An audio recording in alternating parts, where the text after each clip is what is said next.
তারই নেতা হওয়া দরকার। আবু বকর বলে না আমারটাই দরকার, ওমর বলে আমারটাই দরকার। তর্কাতর্কি আছে না নাই?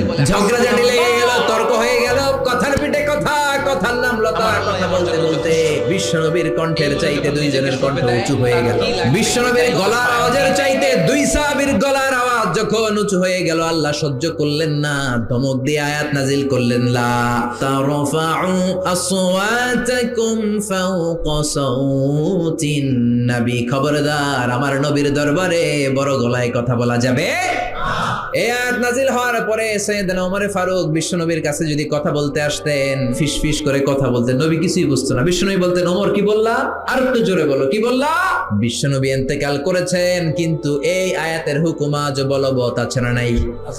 মা বাবার সামনে বড় গলায় কথা বলা যাবে না। ইমাম সাহেব, খতিব সাহেব, ইসলামী আন্দোলনের বড় আমির, তাদের সামনে বড় গলায় কথা বলা যাবে